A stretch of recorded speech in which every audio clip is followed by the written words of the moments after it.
finally doing a podcast with my freaking people. And what the fuck do I mean by that? Capricorn, Capricorn, Capricorn. This is my people. And if you people out there start thinking like me, we're going to have a lot less issues in the world. Dr. King is my people. I don't give a damn what his skin color is. That's my people. He's a Capricorn. LeBron James, that's my people. That's your people. Benjamin Franklin, that sexy motherfucker in the $100 bill, that's all our people. Having said that, we all know who Drew is. Drew, welcome back to the show. Thanks, Gary. This is I'm excited. This is a great group of people here, and Capricorns are taking over. None of us are going to be around for the age of Capricorn, but if there's going to be a utopia, like a perfect capitalist utopia, you know it's going to be the age of Capricorn. I mean, damn. you know it's going to be that way.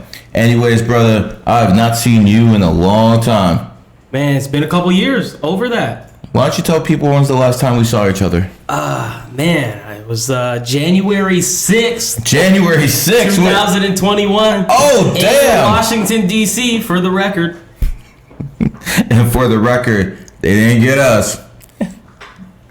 No face, no case. He's a real lawyer, too. So anyways, January 6th is a serious matter, but there's also the matter of how me and him met.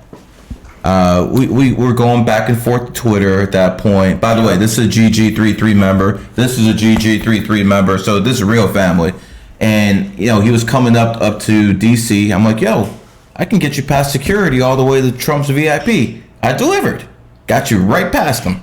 Real close for one of Trump's most boring speeches. Oh my God, I still remember how boring that thing is. I remember it was boring, it was cold, and me and you were hungry. We were talking about, yo, when's this dude gonna wrap this shit up? Right. It's time to go. And we had a good meal too. Man, those wings, I think we were in Virginia, right outside DC. Good shit.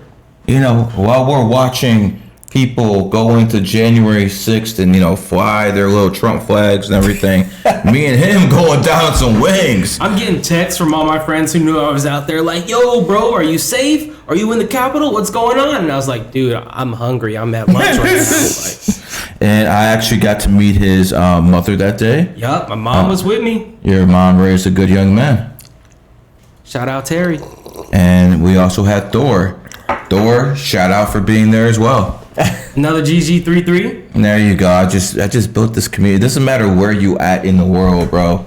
It does not matter. You were just in Michigan. Yeah, but it's just in Michigan. And you were just in GG33. So it doesn't really matter where you are in the world, especially in the United States of America. There's GG33 members there.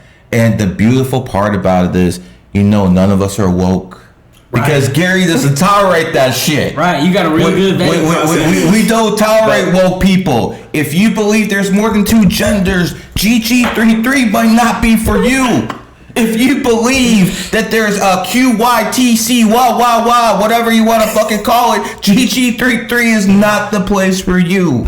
But if you believe in family structure, if you actually believe that this is a virtual reality, if you actually understand that this is a virtual reality, like Elon Musk said, he did understand it. Then you understand that there's cheat codes. I think he already came around. He just don't want to talk about it. You know what I mean? That's more likely. Didn't he buy Twitter for $44 billion? You got a point. Twitter blue, $8 a month. Wow, that's got to be a coincidence, Drew. What are you talking about, man? That's all coincidence, right, man. I think the rate limit. You're cherry picking. That's what they always tell me. I'm cherry picking. They always say, Gary, your points don't mean anything, and I'm like, okay. So if the richest man in the world was born on the 28th, and last decade Bill Gates was the richest man in the world, and he was born on the 28th, and if you do basically a graph of the 50 richest people, 8 are born on the 28th. If you take a mathematical percentage, 1 out of every 30, because every month has 30 days, it's 3.3%. So if you have the richest 50, that means only 2 should be there. We have 8. 8 for people who can't count. 1. I know there's slow people out there. So what I'm basically trying to tell you is, math tells you if it's real, if it's not. If it's 300% above what it should be, time to investigate. You know what I'm saying? People have to understand what's going on, just like you.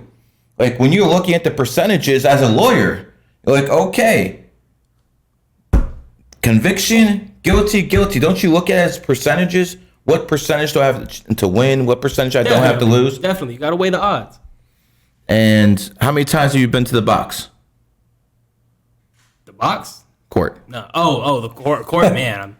I'm there, I don't know, almost every day, 5 times As you a can week. tell, I'm an old school convict. talking I thought you were talking about the yard or something. talking about the box. Nah, I don't call court the box. Court is home for me. I'm in that. I got you, man. So do you prefer to actually trial cases, or do you want to cut deals? So I try the cases when I really need to. When it's most of the time when it's like genuine innocence on the line. If I'm looking at the weight of evidence and I talk to my client about it and they recognize that some of this evidence is stacked against them, sometimes it's in their own best interest to take the deal. But the deal that I get is not the deal that you get with the public defenders, or what I like to call the public pretenders. Mm-hmm. You know, we always work our hardest to get the best possible outcome. Tell me why a prosecutor would give you a better deal for a client, someone who's getting paid, obviously, than a public defender. Why would he give you a better deal? Because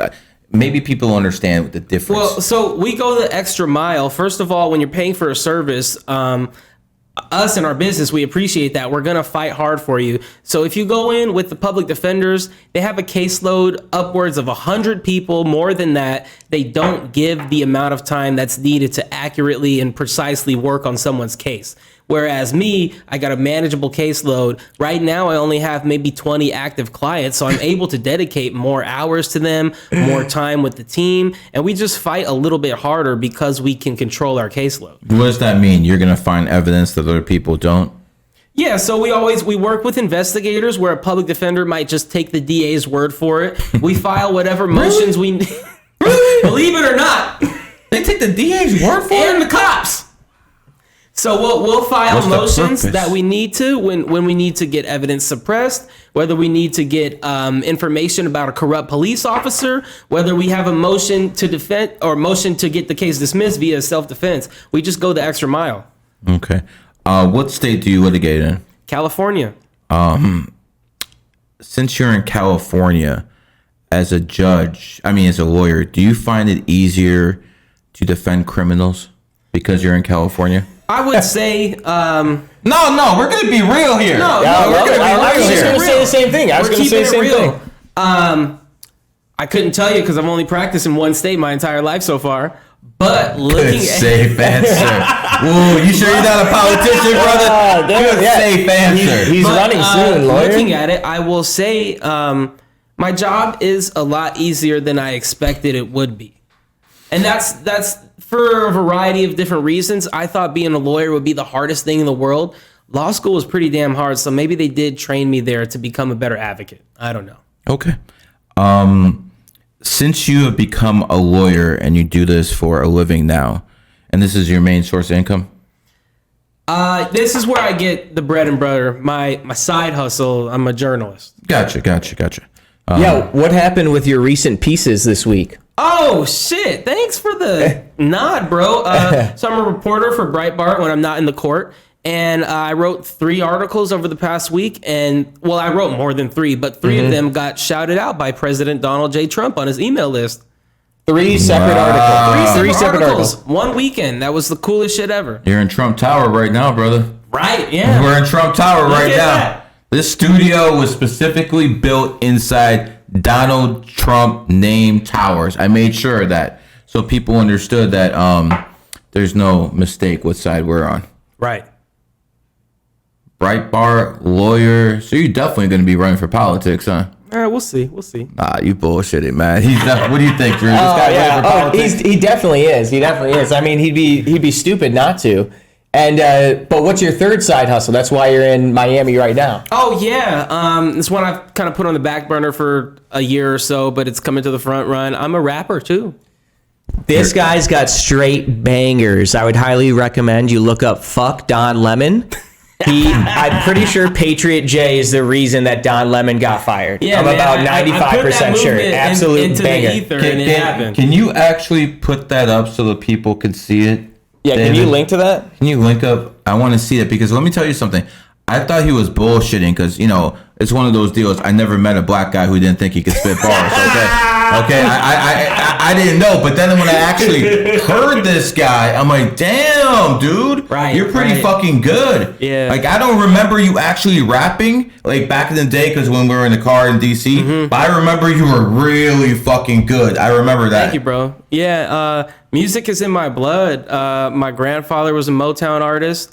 My mom's a great singer. My father is the world's best guitar player. So it's in here. Beautiful. I'm learning how to play bass too. So once I get that unlocked, it's over. Are you going to transition to country? Nah. But Country rap? I want to figure out a way where I can combine. Don't start no boy band. Don't start no boy band.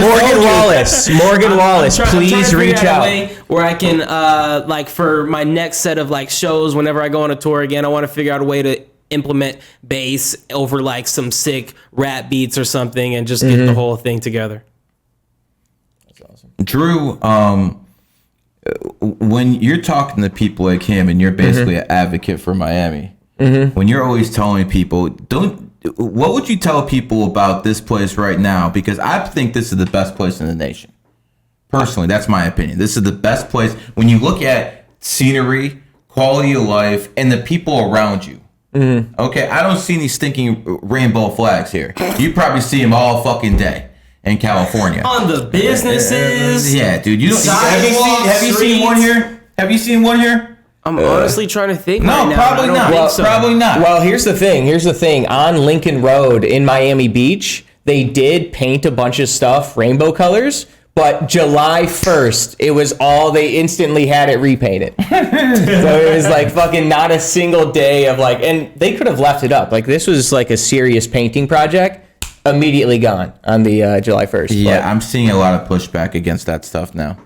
I've never seen as much pushback in my life against that Rainbow Mafia as I have seen this year. Because, for instance, on July 1st, every single big organization with their little rainbow colors through everything, but Major League Baseball changed it back on June 3rd. And it wasn't up there for the whole month. And a lot of corporations switched it right back on the 2nd and 3rd on Twitter. So what that basically means is there's so much pushback right now that even these organizations who are getting their money from BlackRock, from Vanguard, who are pushing this down people's throats, even the billionaire boys, they're actually the billionaires like Apple, Google, Ford, Tesla, billion-dollar companies, they're like plebs. Because if you look at a Vanguard and BlackRock, they combined, it's about $8 trillion.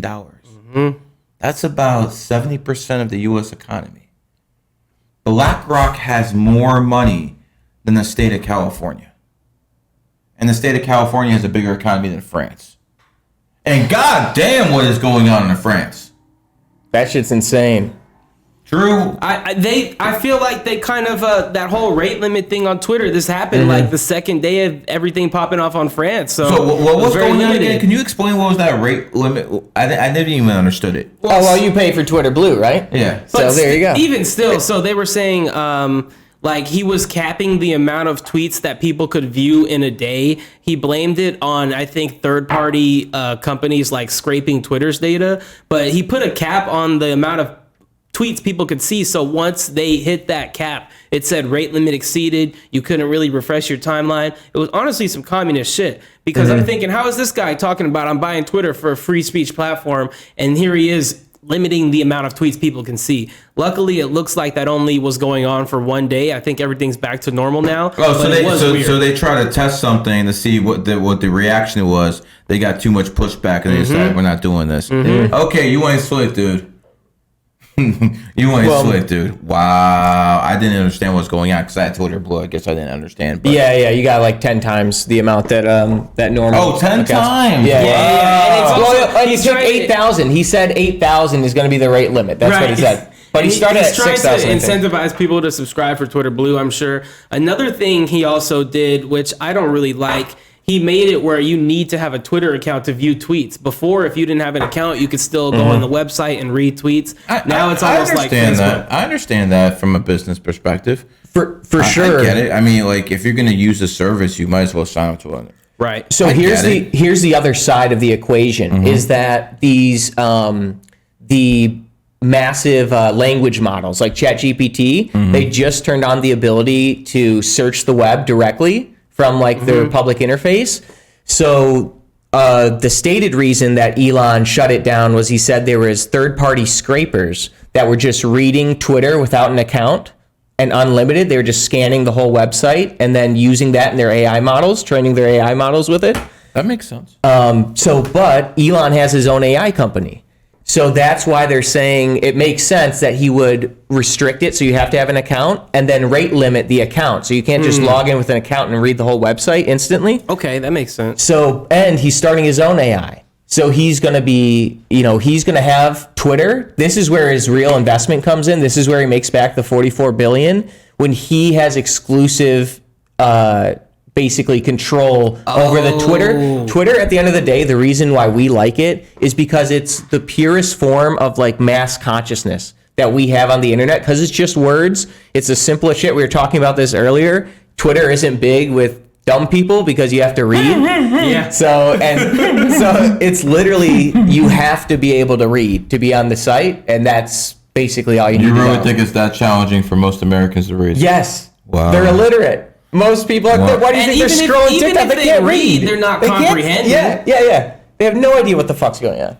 Gotta start breastfeeding these motherfuckers again, man. Exactly. Too much formula for sure. Wow. Shout out to my mom and dad. They taught me how to read when I was 3. 3 years old. 3 years old. Savage. So that's why you're a fucking lawyer. Boom. Yeah. I skipped kindergarten. Really? People don't know this, yeah. Damn. I graduated a year early. That shit don't surprise me. shit. Fucking Capricorn over here. Oh, yeah, for sure. That shit don't Yeah. surprise me at all, man. Capricorn's got that fucking IQ thing going on a different level. If people doubt me, just fucking start looking at all the smartest people that you know, and they're mostly going to be Capricorns. I gotta be honest, because what would I do if I didn't throw a little bit of shade at people? You December Capricorn's off brand. Thank you. you a little off brand, man. I'm just saying, man. We start the year off. We're the bus drivers. You know what I'm saying? That's exactly. We start the year off. We're the bus drivers. Shout out to Charles out there because he's made that coin very, very famous. Drew, plug something. Plug something? Plug something. Something that I wanted to talk about is the lesson that I just posted in GG33 Academy, talking about various things that are happening in 2023, and like how, for instance, if you remember Gary, how close accurately did you predict the beginning of the war in 2022? I got within. I personally think I got it exactly right, because they brought in tanks to Donetsk from Russia on the 22nd of February. That's when I said it started. Now, the world's going to say it's going to be the 24th, because that's when those tanks actually went into Ukrainian held territory. But Donetsk is still at this point. So they did go in on the 22nd. So I would say I got it the exact day. Some people would say I'm a fraud because I missed it by 48 hours. But I did call that bitch. Okay. It was very, very simple to understand. And I remember, if you actually think about what Putin did, he basically went in on the same day he fell to the Americans in 2014. Oh, really? February 22nd, because even though he's not a numerologist, Putin's very nostalgic with numbers. Mm-hmm. So he wanted to enter the war 7 years. He's a 7 life path. Right after he fucking went in there. So I think he actually waited 8. But he should have actually pushed in 214. The Ukrainians didn't have any army. He would have got to Kyiv very quickly. Mm-hmm. Instead, he fucking stalled. And because he stalled, I think he's probably going to lose. Even when he wins the war, he's going to fucking lose half his army. Mm. So anyways, that's a great point about the war. What I was leading to there is, that's something that numerology, astrology, and having esoteric knowledge in general, and like alternative news sources and a network, like with GG33, is that you can start to see things coming, especially with predictive programming and stuff like that. So this actually ties in, this lesson that I'm posting in GG33 Academy is the France riots are actually predictive programmed. It's a trend I've been talking about with the Purge movies. And basically the Purge movies, if you remember, the idea is for one night a year, anything is legal. So murder, rioting, everything. I want to go to the White House. I want to go back to the White House. They wear masks. They all wear masks. So what happened everybody wore masks, which disassociates you from yourself, and they went rioting, and there was no consequences. So they literally put these kids, if you look at what's happening in Chicago right now, they're literally having teen takeovers where they take over a neighborhood, jump on cars, they beat up a couple. Chicago's going wild. They're not even protesting anything. No one died. They're literally just taking over shit because growing up they learned that you can just fucking, with a big enough group of people, you can break the law, and it's basically like the Purge. They had one of those in LA recently. I want to say it was down in Compton. They'll just take over like a street corner, have their little car shows. Hundreds of kids will show up, and then they just walked over to a gas station for no reason, robbed that shit, beat up the store owner. Nothing happened. Damn. Well, yeah, it's California, everybody. That's California for you. Democrat leadership. Gavin Newsom, what's good? And I love how Gavin Newsom says he's actually doing something. He's got a good mouthpiece. I'm not gonna lie, he's got a good mouthpiece. We were in the Uber on the way here. He's got a good mouthpiece. I want to like the guy, but he's a goat. He's a goat. You understand? His policies are bad shit. But like you look at the San Francisco. Like I was never a fan of San Francisco, but when I went there for the first time, I think it was about a decade ago. I remember, wow, this is a beautiful city. Even the mall there, like a 6-7 story mall. It's like, wow, in downtown. Now that same mall has this department stores leaving. There's fucking homeless people outside shitting in their tent.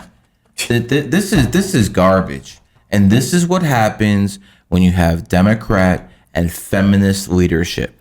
Because you understand, you don't take the logic, you only look at the emotions. Failed state. It's a literal failed state. People are leaving that place for the first time. Hello, Gavin Newsom. They are leaving your state. They want nothing to do with it. With all the advantages it has. You live there. The beautiful weather. Hell, I'm sure the women look nice too. A lot of good things. But despite all that, they're still saying, you know what? Fuck you. Fuck your taxes. We're out of here. And as someone who lives there, how close are you to packing up? I'm not going anywhere. Okay. And I'm one of the few. Tell me why. I'm one of the few who will say that. I can't give up on California. I can't stand when conservatives talk about, just get out of the cities. Like, the place is my home. I want to see it in a better position than I saw it growing up. I want to be part of the movement that brings California back to common sense policies. I know it's possible because I know that eventually politics is just a pendulum. Things swing one way, they eventually have to come back. So I know eventually people are going to get sick of this shit. They eventually come back to places like Florida. They eventually come back to places like Texas. They ain't coming back, bro. What's happening is people like you are moving out. So that's making your job even harder. So eventually you're going to have to decide if they're paying you enough to stay. Right. We'll see. I'm only a few years into adulthood. If it continues on this trajectory for the next decade or so, I might be different. But as of right now, I remain optimistic long term. It's such a beautiful place. We have all the resources. We have what it takes. We just don't have the right leadership. Well, to bring this back to predictive programming, have you guys seen Demolition Man? Of course. You ever heard about it? Wesley Snipes. Yeah. California it's just a failed state. It's just completely ran over with crime, insane. But yeah, that's what I'm talking about. Predictive programming. To go back to that purge concept, that's what's happening in France. And how you enhance the chaos of the purge is you let in uncontrolled migrants. So, and they're not even coming, take for instance, in the US. In France, it's more like Africa and the Middle East that are coming in. But over in the US, they're letting in, they're not even Mexican anymore. It's Chinese. Chinese by like the busload are coming over. Like insane amounts. So you mean who the hell? CCP spies? Exactly. There They're you literally go. flooding. And their thing, you know how it's set up now?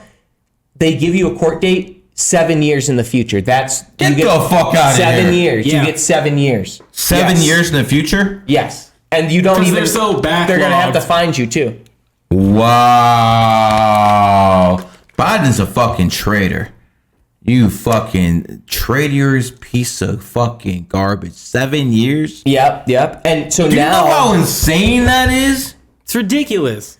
well, imagine BLM riots plus an extra million illegal immigrants. Like in New York City, they don't have anywhere to put these people, so they were packing them into hotels. New York is talking about offering money to individual citizens to house immigrants in their houses. Oh, isn't that Government nice? money, yeah. So imagine that type of riot and just chaos, except with an extra million that are CCP agents. New York like- Mayor Eric Adams, though, was beefing with Joe Biden over immigration, and that shows that even the Democrats are kind of starting to wake up. He's mad at Biden for allowing them in, and they're not even giving them any federal resources to deal with this whole program. In Chicago, and did too. that start more recently than before? Yeah. Okay. What happened was Susan Rice left the Biden administration on April 24th. She was the handler for Joe Biden.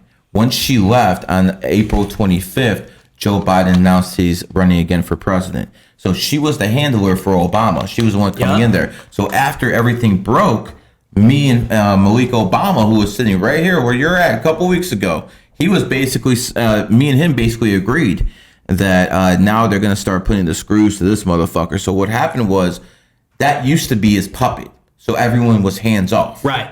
So now that he cut the cord and that's not his puppet anymore, all of a sudden the mayor can start talking. All of a sudden all these people can start Now talking. that is really crazy because I That's how it was works. reporting on this at the time, and it definitely did happen around April, May. Yeah, of course it did, because that's when they cut the cord. It's all politics. When this guy was a puppet, all of a sudden, cool, we're good. Everything lay off. But as soon as he says, you know what, I'm done listening to you, that's when the dogs come out. All the bad publicity. Late April, Yeah. May is when they all start hammering this guy. Yep. And now they're talking about he took, I think they said when he was vice president, 36 CIA assets died in China. All sorts of stuff coming out. They're going to find corruption with the Biden administration everywhere to the point where he's not going to be able to run. He's just not going to be able to run. Right. There's going to be so much corruption, he's not going to be able to run. And then it comes down to Michelle Obama, Kennedy, and Gavin Newsom. Now, That's what we were just talking about in the Uber, Gavin yeah. Newsom most likely is going to be the VP for Michelle Obama.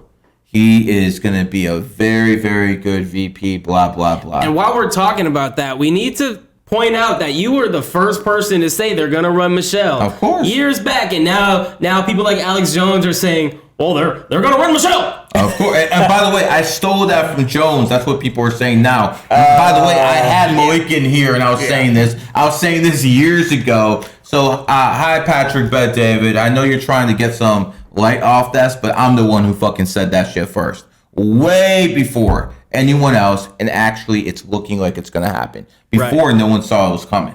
It's like, okay, no way. Now they this is see gonna the happen. pathway. Yep. Because she's making statements like she's running for president. They're making documentaries about her like she's running for president. Typical shit you're going to do if you're going to start running campaign. Right. And, you know, when it comes down to it, Obama controls everything, bro. Obama runs everything. Literally, my topic of conversations when I talk with billionaires is Barack Obama.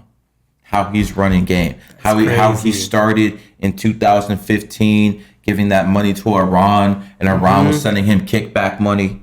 That's how the game started. Oh yeah, he was getting up to 40% back. So I think he sent 1.5 billion. That's when he became a billionaire himself. He got kickbacks. And you know, that's when his own party was against him. He's like, fuck that, I'm gonna line my own pockets. And by the way, Barack is so much smarter than the Clintons. This is what one billionaire told me. He's like, okay, the Clintons stole all that money with the Clinton Foundation. But everyone knows they're thieves now. Yeah, right. Everyone knows they're thieves. So even though they stole that money and they're untouchable, everyone knows they're thieves, and that's why there's a deep dislike for Clinton. Obama is stealing 10, 20 times more, but he's clean. Right. He's clean as a whistle. Yeah, except for CIA mom and grandpa. That shit's, it's so crazy how we just don't talk about his family's ties to the CIA. And it's like, it's just like, oh, he's just a nice guy that was smoking weed in Hawaii. He just worked hard, and he was an organizer in Chicago, became a senator, and within 4 years, he was president. Gosh dang it. 12 when Obama was coming up, and that never made sense to me. Community organizer? What the fuck is that even a job for? He's literally like, like straight CIA ties from the beginning. And, his birth certificate thing that Trump had brought up, that's legit. Like, you can watch a video of them. They take the image of the government release, and you go in Photoshop, you remove the layers. Bro, I watched that video. I downloaded the free trial of Photoshop, tried it for myself, and it worked. I'm moving around the layers on the president's birth certificate. It's fucking So that was legit, and that was the original truth that Trump told to get him into politics. He basically leveraged that. Remember, that used to be his thing. That was his whole initial attack. And it was real.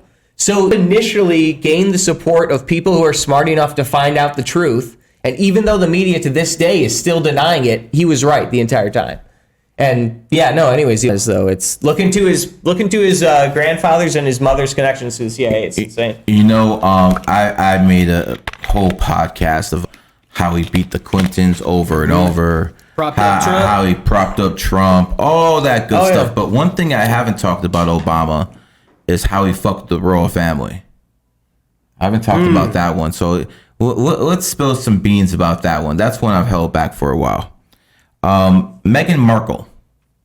Meghan, she was a B-list actress in a show called Suits. And by the way, she's born in 1981, the year of the rooster, and she started that show. She started her Hollywood career in 2011, the year of the cat. That's why she failed at being an actress. But she was connected with Oprah. Oprah is connected with Obama. So let's go back to, I think it was 2010. The Queen of England embarrassed Barack in Buckingham Palace. And that was probably one of the low points of his presidency. Now, Barack was not one of those guys who forgets. Just like he got back Jesse Jackson for saying he was going to cut his nuts off, and he got his son arrested. Just like he did, Joan Rivers. He's done some things in his life. Why did he get rid of Joan Rivers? We'll go into that in a little bit. But Barack is a very, very vengeful man, and he cleans up. So what happened was he was embarrassed by the Queen of England, and he concocted a plan.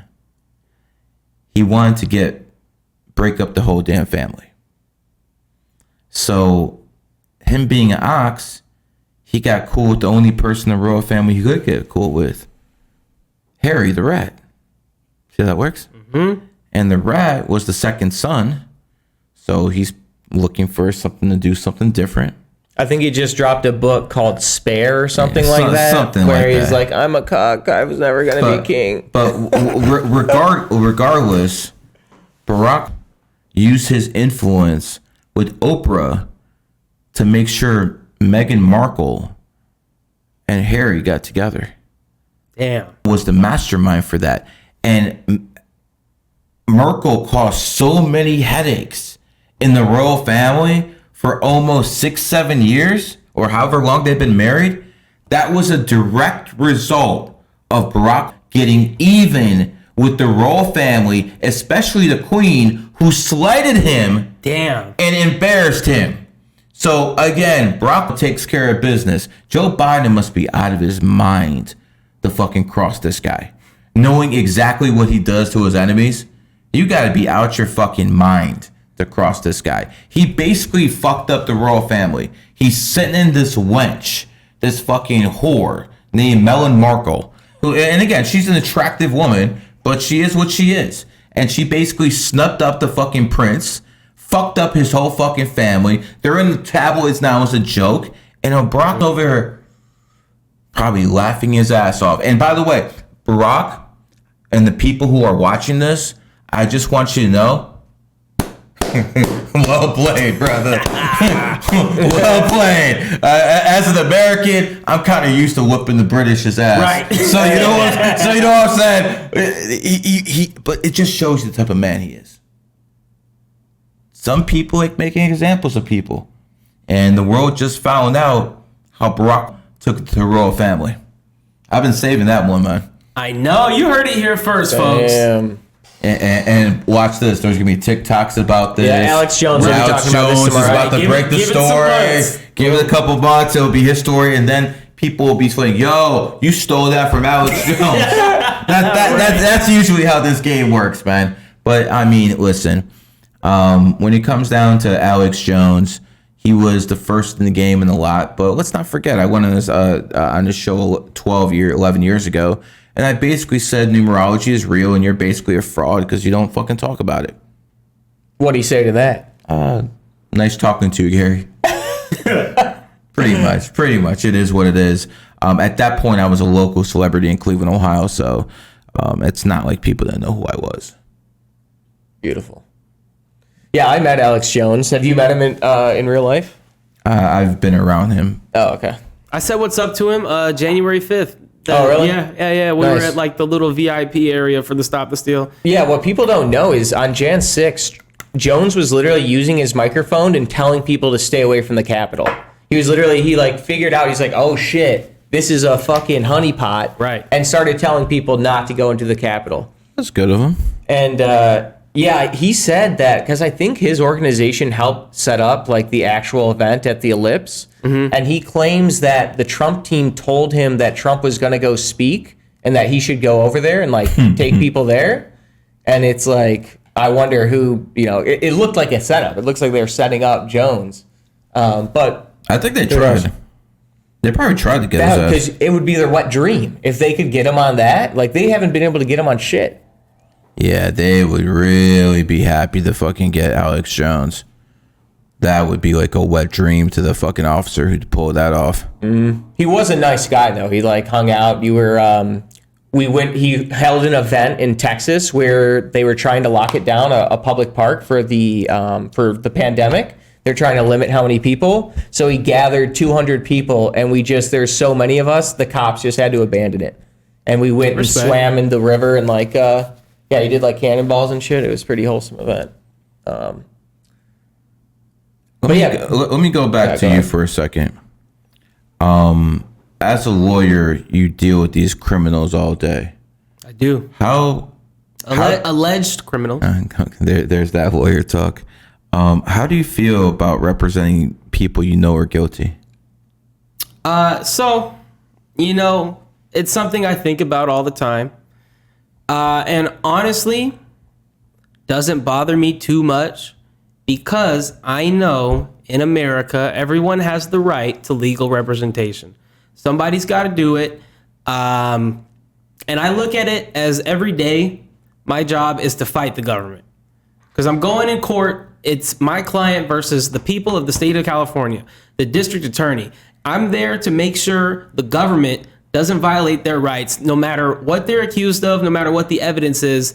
They need to get a fair trial, and due process is something that should be afforded to all Americans. Even the pedophile. Even the pedophile. Due process, yes. I'll say there are certain crimes that, like, if you're accused of, personally, I don't touch because, I might. Would that be one of them? Yeah, I might feel a certain type of way, but I mean, for the large part, I will handle most cases. Tell us some cases you turned down before. Primarily, it's been murder cases where just what I've seen of the evidence looks a little too gruesome or just kind of very malicious. It wouldn't sit right with me at the end of the day, knowing I helped this person, in that capacity. Get off. Okay. But a lot of the job is not getting people off. I'm just there to, like I said, make sure the government doesn't fuck them over. Make sure that if they're gonna take a case, they have to have evidence that was received legally, not through illegal channels. And just to kind of make sure that if my client, let's say if he doesn't have any criminal history, he shouldn't be going to jail for, I don't know, 20 years on his first offense if it's something small. Okay. Because they'll try to railroad people, specifically like underprivileged people, oftentimes minorities. They'll just try to railroad them through the system. So I like knowing that I'm there just to make sure that they have a fair shot, and hopefully not letting one mistake ruin or determine their entire life. Have the DAs you've dealt with, the Soros DAs, do you think these people are as bad as people are making them out to be?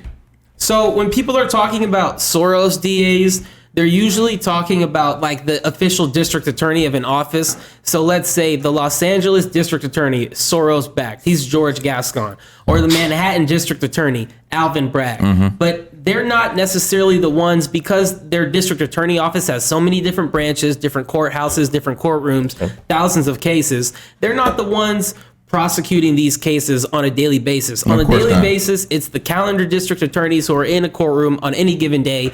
And a lot of the time, those are good and honest people. Those are some of my classmates. We went to school together, you know, and it's like, I know that they want to make sure justice is served, but they also want to make sure that, you know, don't they care about their protected. Don't they care about their conviction rate? So as a whole, I would say that the prosecutors at the prosecutor's office are really focused on that. And I actually, when I went to law school, I wanted to become a prosecutor. In my head, you wanted to rack people, huh? No, so in my head, you wanted to get people. I honestly dreamt of like being the prosecuting attorney on a case against like Hillary Clinton or some shit. But in my head, I figured it'd be really cool because I'm helping clean up the community that way by getting criminals off the street or whatever. And then my first summer of law school, I worked for my local district attorney's office, and it just felt like bullshit. It felt like so cookie cutter. It didn't feel like I was making an impact like I was. And it just, at the end of the day, I felt like a cog in the machine. People are just trying to level up, promote. They don't really care about the cases that they're prosecuting. I specifically remember I was working on a case where they were charging with this guy with resisting arrest. And in my mind, I'm like, who the fuck's just going to accept being arrested for some shit they think they didn't do, you know? Mm-hmm. So it just felt like BS. I figured I would be better suited on the other side. And I think I am, because I genuinely feel like I help people. Pays better. Yeah, I get to help families though. I get to help a father of an 8-year-old stay out of prison for having a gun, and he's now able to be in his child's life. Yeah, that's definitely something to smile about. Yeah, you can keep families together. Are there some district attorneys that you really don't like this motherfucker like really trying to rack people? Oh yeah, and so primarily, it's when I go out of Los Angeles County, because those are the ones who don't have the George Gascon, George Soros type DAs, so they're kind of a little more stringent on things. And even if the law might allow for probation, they have directives where it's like, no, it's like this is a minimum or whatever. Or sometimes I'm dealing with these DAs and they just won't look at who my client is as an individual. They just see him for what he's charged with, and they want to stick by that for whatever. And so when it's like situations like that, you know, we might end up having to take it to trial, plead with a jury, and then try to convince them to get a lower sentence, things like that. I see. When you look at the legal system, is there actual justice in it, or is this just like a money supply, you know, just keep the wheels churning, man? I think justice can be there at times, but overwhelmingly it's more of a system of power. Like the whole plea bargain thing People will hold pleas over someone's head just to get them to take that deal, just to railroad them through the system. I think that needs to be reformed. But there are small glimmers of hope I see. You know, I'll run into a judge who is compassionate and they are understanding of the entire situation. So that lets me know that there are still good people in the system. But at the end of the day, the system can only be reformed from within. And if there's a minority of people who actually care, we just got to get more people in there who actually care to reform it. True. Do you think this system can be saved? I think it's being destroyed in a controlled demolition. I think that's the end. To go back to the Purge predictive programming thing, as far as what I think the end game is the last Purge movie that came out is called The Forever Purge.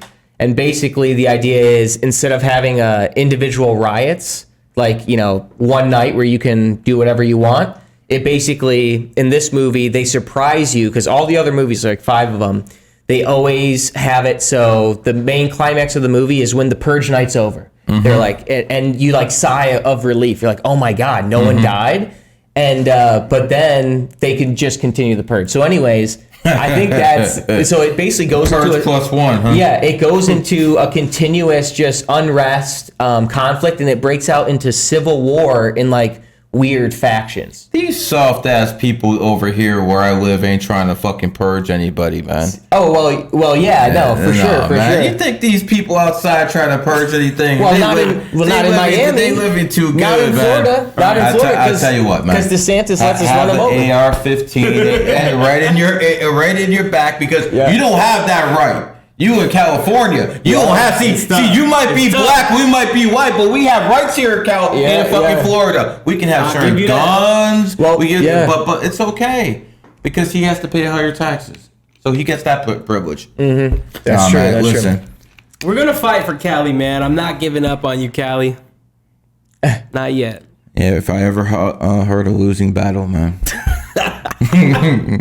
You know what, man? I know you got your all your shit together, but it kind of seems like Captain Save-A-Ho and you try to save California.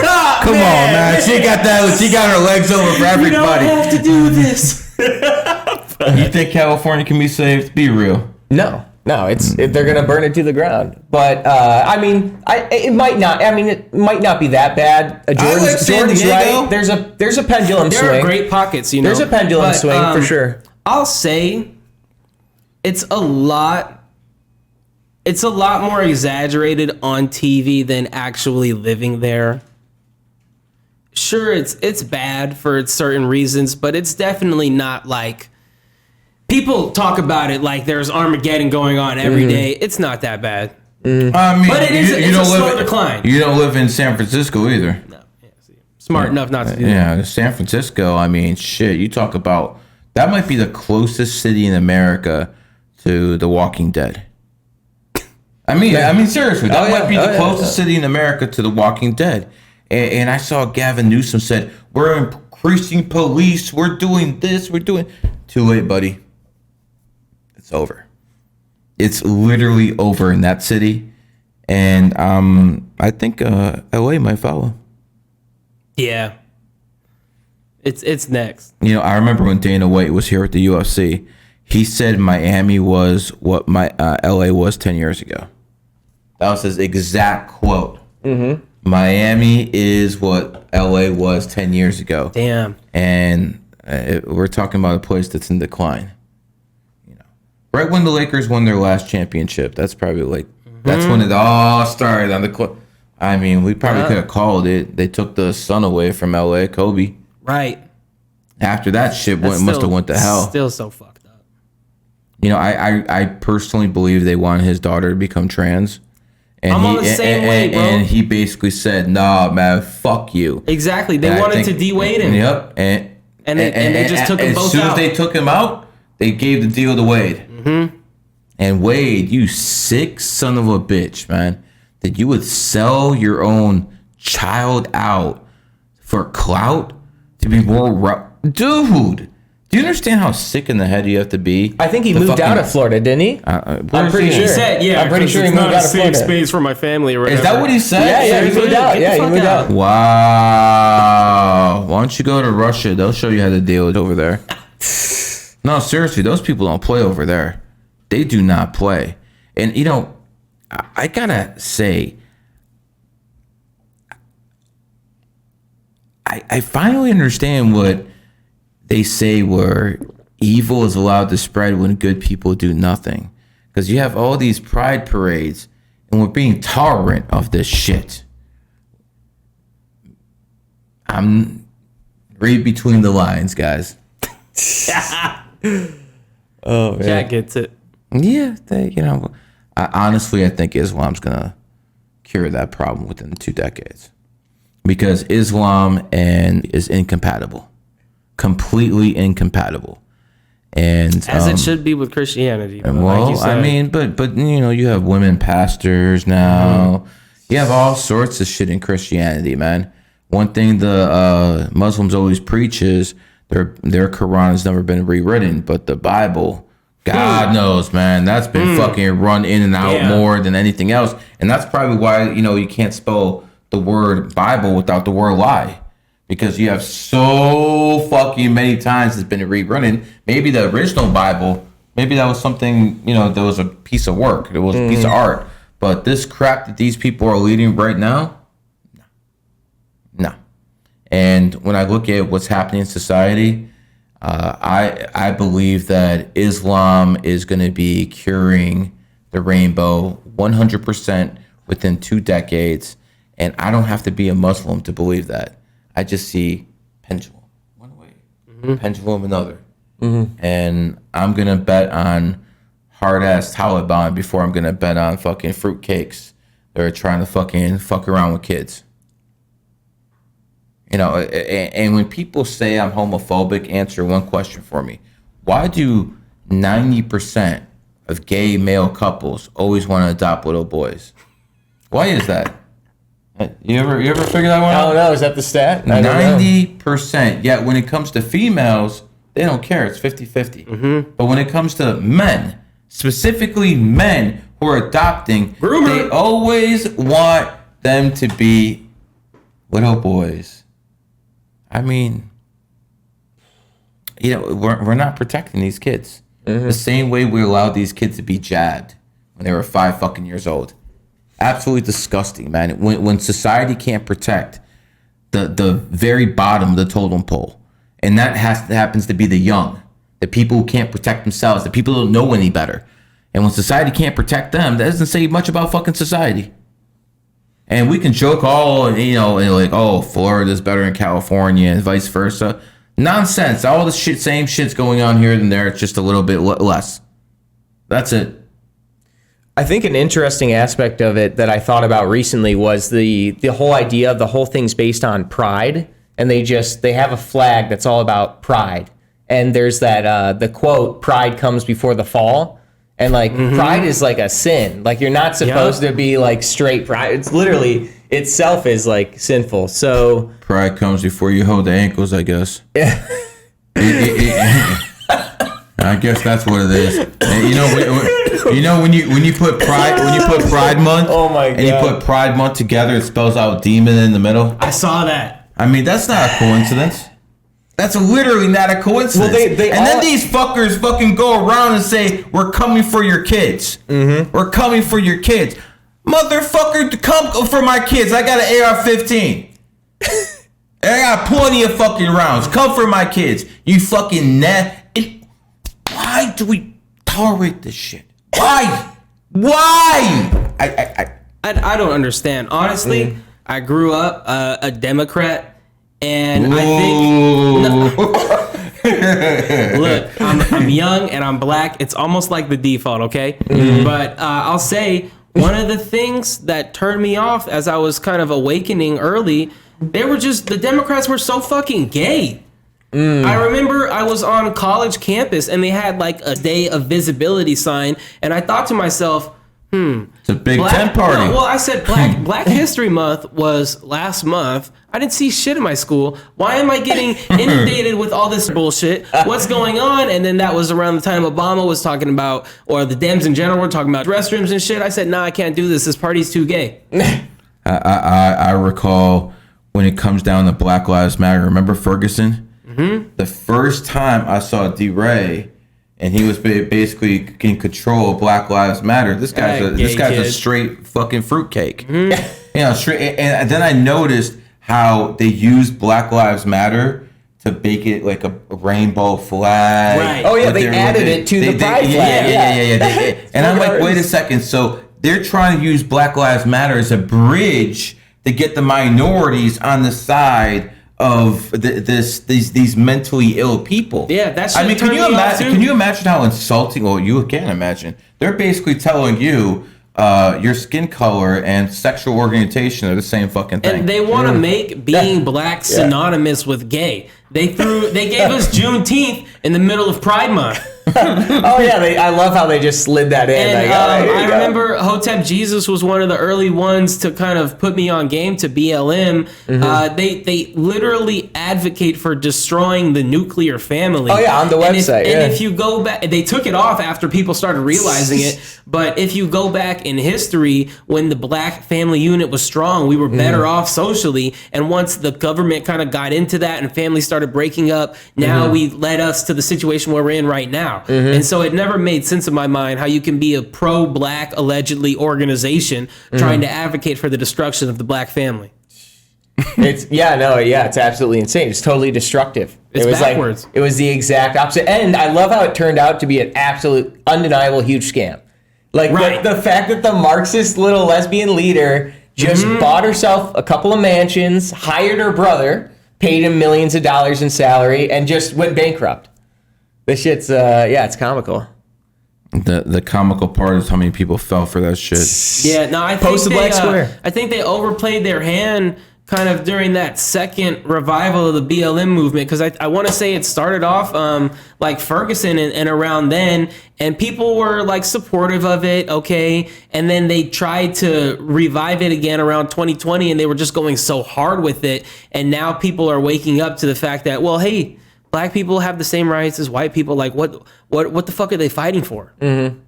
You know, I love to point out how in America there's 300,000 million black Americans, millionaires.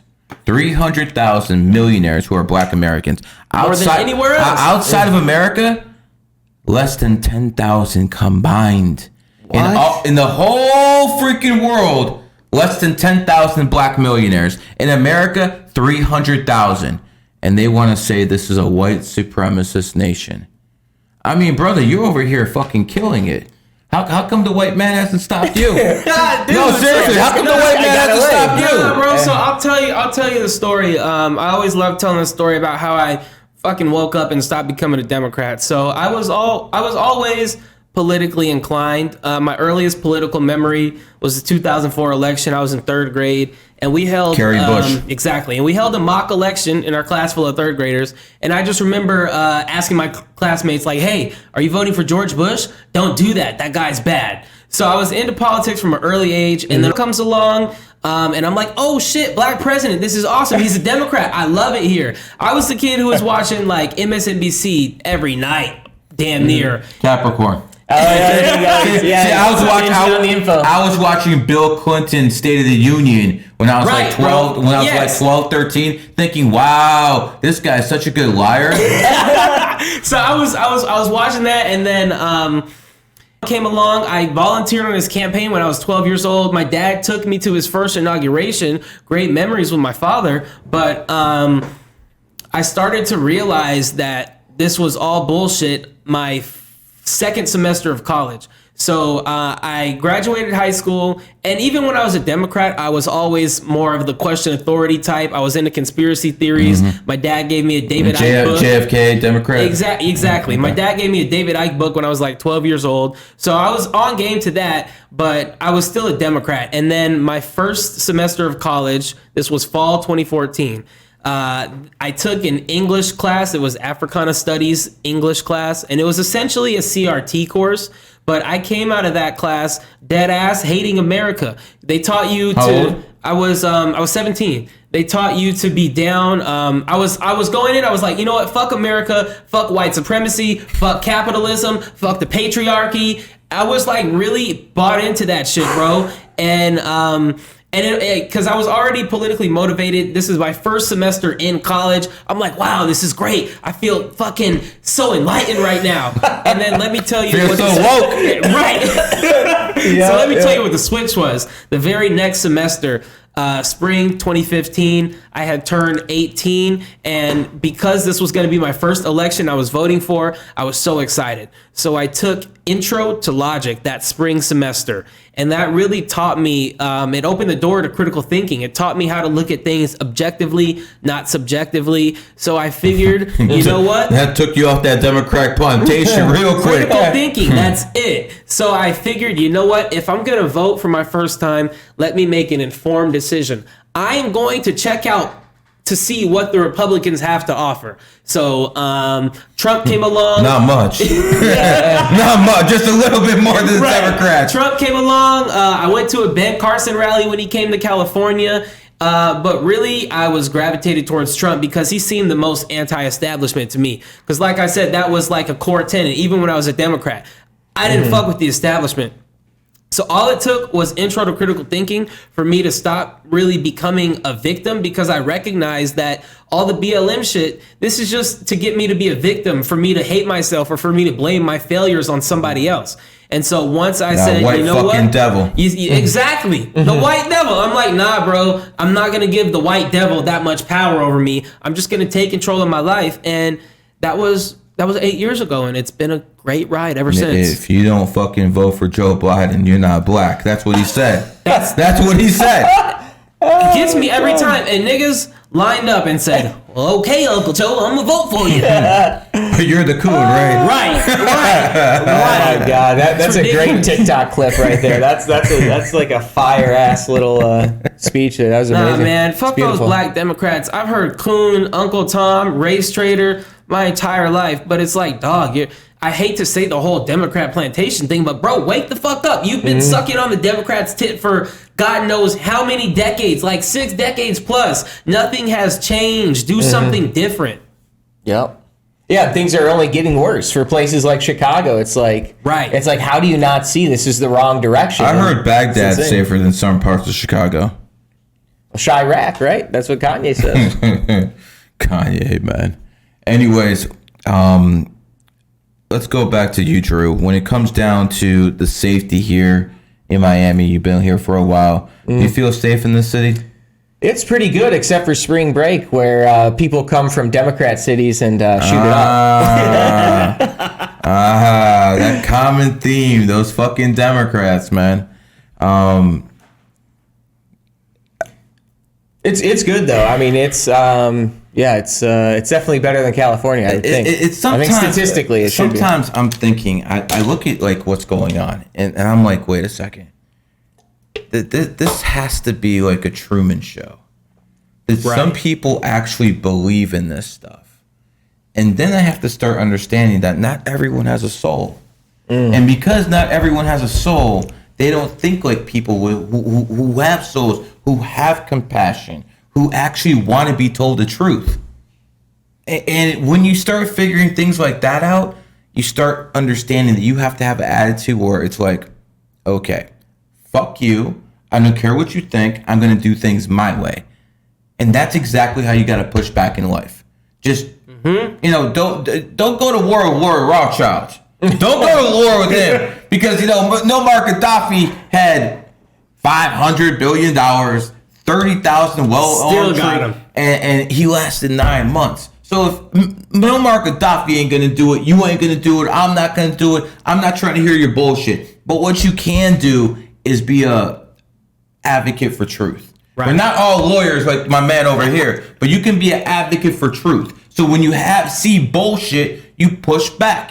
When your kids see some fucking rainbow flag, you push back. When they say fucking we have to end capitalism because it's white supremacy, there's never been a bigger falsehood in U.S. history. The fact of the matter is, the reason they went to war during the Civil War was because 95% of the white people in the South were poor. Why am I going to give him a job where I can get slave labor? What's the point of giving him a living wage? So when the elite figured out, oh, wait a second, we can't fucking build capitalism and build an infrastructure if we have slavery. That's why in 1861 here, in 1860 in Russia, they eliminated serfs and slavery at the same time. See, I peep things. And I look at history and I'm like, wait a second. Why did they end the serfs over there in Russia and they end slavery over here in America at the almost exact same time? Because they wanted to build capitalism. And to build capitalism, you can't have slave labor because you got to pay people a living wage. That's how that game works. So what happened was they eliminated slavery not because they cared about the black brothers and sisters. They're still racists. But they eliminated it because they needed to build an infrastructure, so that they needed to build a middle class. That's all it was about. And now that they have their fucking infrastructure all over the world, now it's time to get those boosters, buddy. They don't need you anymore. Right. You understand? It's all a game. And they had this thing marked down a long time ago. It's crazy how it works. Once you actually start connecting fucking dots, it really is crazy how it works.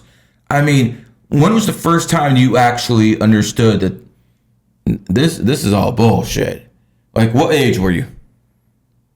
Probably, well...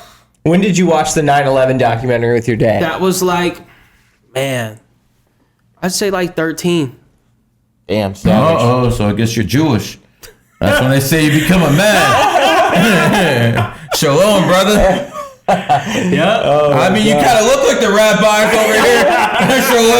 Shalom, brother. Oh, that's beautiful. What about you, my friend? When's the first time you said, you know what, man, this shit don't make sense?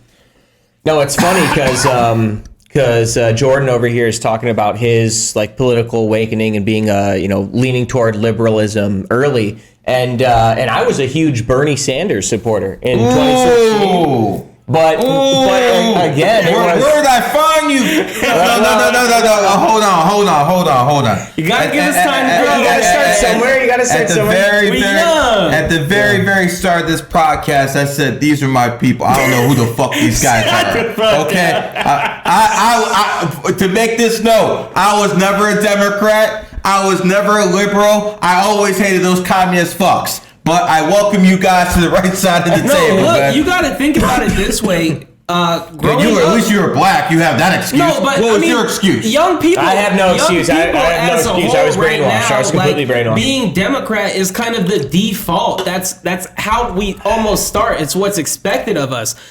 Unless your family is like actively conservative and instilling these values in you, if you're watching TV, if you're watching movies, if you're talking with your friends, you're just going to naturally lean left. It takes a concerted effort to think about things and wake up. And like we were talking about earlier, a lot of these people don't want to think. Nice. That's 2 podcasts in a row. I just looked at the time. It's 11:11. 2 in a row. So wouldn't you say that kind of as a young person, being a left-leaning Democrat is almost the default state? No, Gary, it's like you're going to be ostracized. Like I'm cool. I know, but I'm telling you, like straight up to have any type of a different opinion as like growing up right now with the hyper connected like digital, like if you didn't post a black square and shit, like people legit would like be okay, you must be racist.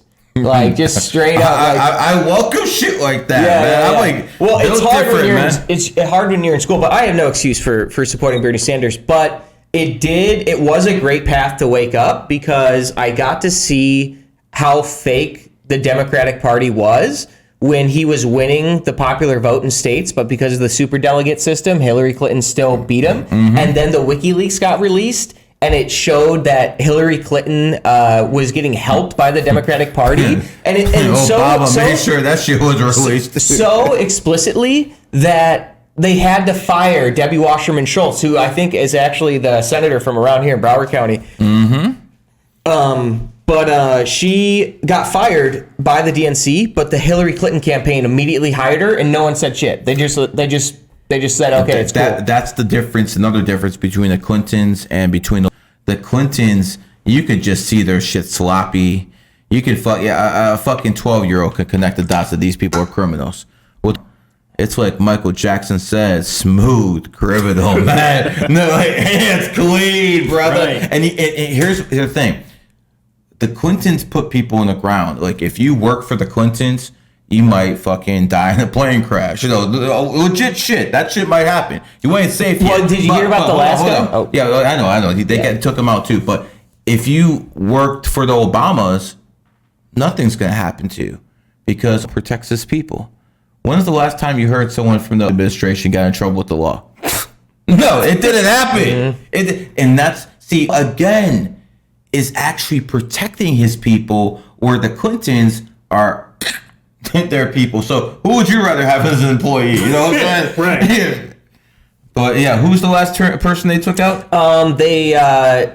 A guy was found hanging with a shotgun blast to the chest, no shotgun around him, ruled a suicide. Of course, Jeffrey Epstein. Yep, Epstein for sure. That's another classic case. The interesting thing about Epstein is when he blackmailed Bill Clinton and he got him in a honeypot operation, he worked for Mossad.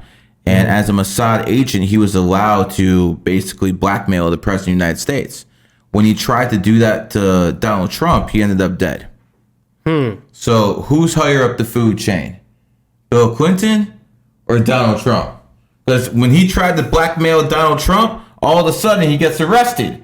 All of a sudden all this shit gets exposed. But when he did it to Bill Clinton, scot-free, no issues. And that shows you again that Donald Trump might not be the biggest player out there, but he's ahead of the Clintons. Who did he beat for the presidency again? Hillary. That bitch. What's really funny is too I hated her. Another thing Did you from the hate WikiLeaks. anyone more than Hillary? Oh, you were actually. No, I hated her. Yeah, I hated her all the time. You're a Democrat. Yeah, What about you? Yeah. I couldn't stand her. Man, do you know what Michelle calls Hillary Clinton? Anything? No. Hildebeest. That's the name from Michelle what she gives gosh. Hillary Clinton. Hildebeest. I know this She's for evil. a fact Yeah. because a Secret Service agent actually told me that. That's hilarious. She took out Gaddafi. She took out Libya. It was all so Hillary. happy. And literally blamed it on her too. Of He's like, course. this is my biggest mistake, and it was all because of Hillary Clinton. Always throwing shade. Yeah. Right. My He gets dude's on- always throwing shade. That was actually fucked up. That was Hillary. Yeah, every time. I mean, if you actually think about it, without Barack, it didn't matter what they fucking did. The French weren't going to get Gaddafi out themselves, man. They didn't have the firepower. They just would have bombed fucking cities for like 5-6 years. But when it came to the first so-called black president, ended Gaddafi, and since then they have black slaves again in Libya. Damn. Interesting how that works, isn't it? Have you ever been to Africa? No, not yet. It's on my bucket list. I just got my passport a couple months ago, so. I Traveling the have world so soon. many GG33 members all over the world, some in Africa. And when I go there, I'm going to go to like maybe 5 different nations. Nigeria, I'm going to. Okay. The people in Nigeria, they're like supposedly the slave masters of the 1700s. And they are supposedly the smartest out there. My law partner's Nigeria. Does it make sense to you? Yeah. By the way, they can fight too. UFC, they can fight fucking too. Next, I want to go to South Africa because I think that's another economic powerhouse. After that, probably go to Kenya to visit Malik Obama. He told me I could go to his hotel, so I went, hey brother, I'm gonna take you up on that. So that's 3. After that, Ghana maybe, Liberia.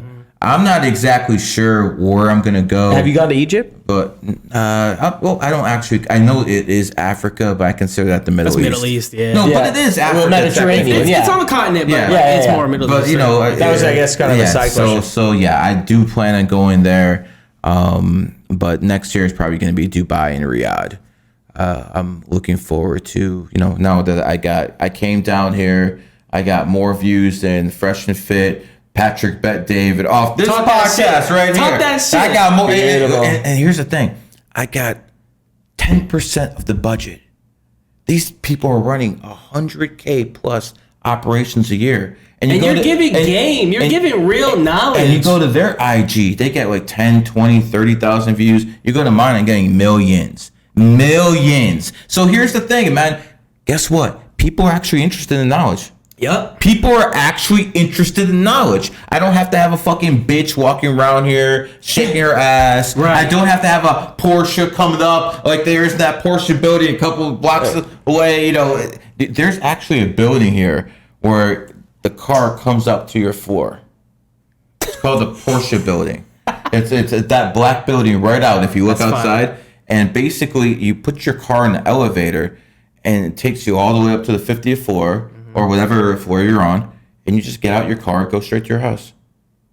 I mean, Damn, rich people will think of the silliest shit, man. Right. You know that's the two most creative people in the world. Rich people and broke people. Because rich people will figure out how to spend your money. Mm-hmm. And I'll tell you about broke people because I've been there myself. When I was in jail, locked up, we took a paper bag and we made a fucking chess set out of that shit.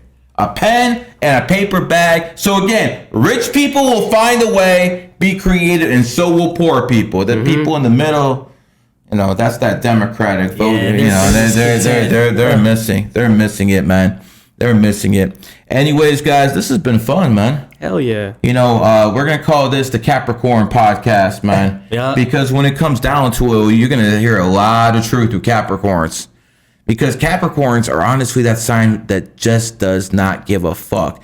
And just so to LeBron James and all these other Capricorns who are December, remember, you're off-brand. You heard it here first. You're off-brand, okay? You're not real. You're fake. You're like a fake diamond. You're not there. I mean, listen, you're almost there.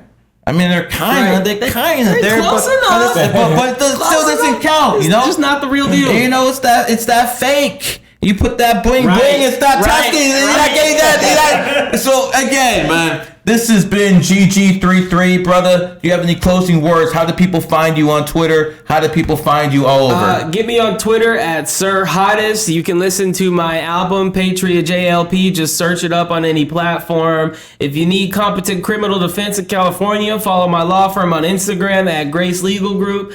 Get at me, man. I'm lit on the internet and in real life. Drew? How do people find you? Awesome. I'm on Twitter at Drutang Reborn. And yeah, it's been an amazing podcast. Thanks for having me on. This is GG33, and that's a wrap. Out from Sunny Isles, the best location in the nation.